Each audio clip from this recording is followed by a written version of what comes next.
because it was a year ago that Māori sovereignty group Te Ata Tino Toa tried to get the Tino Rangatiratanga or Māori independence flag flown on the Auckland Harbour Bridge. You will remember it. You will remember the consternation over it. Transit refused the request, saying it didn't represent a recognised country. Well, now it doesn't fly the flag of any other nations on the bridge at all. This year, Tino Toa have taken a slightly different approach. Spokesman Te Anau Tuiono joins me now. Good morning to you. Kia ora. You've accepted that your flag is not going to be flying on the bridge. You've got a different plan for the day, haven't you? Over the last couple of days, we've created the largest Tino Rangatiratanga flag ever made, 7 metres by 14 metres. So this year we're taking it to the skies. We're going to be doing a bit of a, harbour view. We've also got people in boats as well. They're going to take the flag around the harbour. And for those people that are interested, we're also doing a bit of a drive-by, starting from down at Victoria Park by the Newton Club Rooms, heading out about 9 o'clock.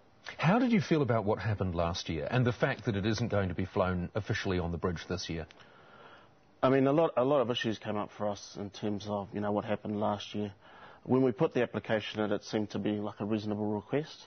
They refused it because they said that it wasn't recognised, by the United Nations as an official country flag. We pointed out to them that the Team New Zealand flag was also not a country flag, and also that the EU flag doesn't also represent a country as well. We also highlighted the fact that in Australia, the Aboriginal flag flies on official occasions on government buildings, and also it's also flown on the Harbour Bridge as well. So there's a precedent for this sort of thing. Why do you think it divides people so much, the flag? I think there's a lot of misconceptions, a lot of misinformation out there about the flag. Because for me, the Tino Rangatiratanga flag is a positive thing. It symbolises Māori aspirations for self-determination.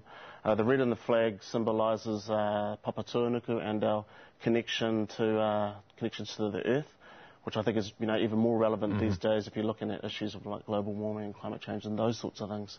So I guess the real question is how do you get above and beyond, this. But I suppose people do feel threatened by it because they don't understand what it means. What does it, I know you've just to a degree explained it, but what does flying the flag mean? What does the flag actually mean? Well, one of the things that we're trying to do as a group is to try to drag mainstream thinking in New Zealand into the 21st century. As an example, last year the Declaration on the Rights of Indigenous Peoples was passed at the General Assembly at the United Nations. The big hui that they have over there in New York. 143 countries supported the Declaration. 4 countries didn't. New Zealand was one of them. So, and that is just one example of how New Zealand is lacking and falling behind in terms of how. But again, I ask you, what does the flag actually mean? What are you saying? What message are you sending with that flag? What we're sending with this flag is that it's a positive.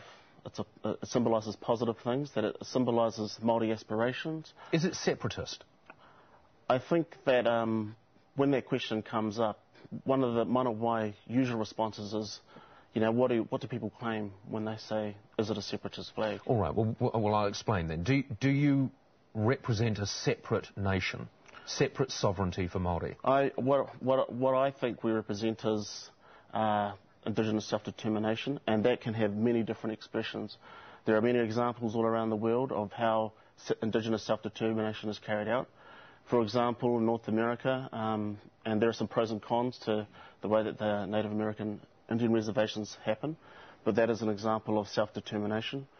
The United States of America hasn't fallen over because of recognising that particular expression of self-determination. But that is, let's just talk about that because that's just one focus of self-determination. Yeah, a lot of people would say we're a small, isolated country.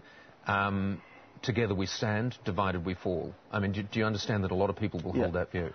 Well, I used to live in Wellington, and every time I happened to mosey along to Parliament, the sort of behaviour that happens in that place, it's kind of schoolboy, schoolyard sort of tactics. So for me, the struggle for self-determination, the drive for self-determination is a future-focused thing. The interesting thing is that having more Māori in Parliament hasn't improved the behaviour at all. Oh, politicians are politicians. Yeah, you're absolutely right. When I say people feel threatened by the flag, I'm looking at your T-shirt now. Yeah. And a lot of people are going to look at that T-shirt and think, rise up. Rise up and do what? It's a hip-hop T-shirt, yeah. So, but it has the flag on it. Yeah, it does. I mean, what this T-shirt was about was a hip-hop reggae gig that we did in solidarity with, different issues that were happening last year. So it's a T-shirt, Are we happier now than we were before, as two groups trying to live together, do you think?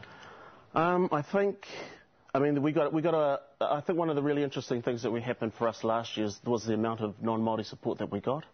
The Anglican Church came out in support of us. Various, civil society groups came out in support of us. So we're coming together?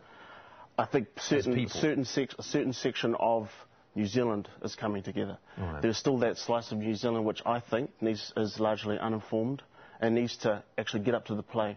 For example, if you and I were going to talk about algebra and you can't add, then our conversation is not going to go very far. And that's, I think, where one of the problems are. There's a lack of information, and and because of that, there's a lack of analysis on a lot of these issues. All right. Ata Tino Toa, thank you very much for coming in and joining us this morning. Kia ora. Have a good Waitangi Day.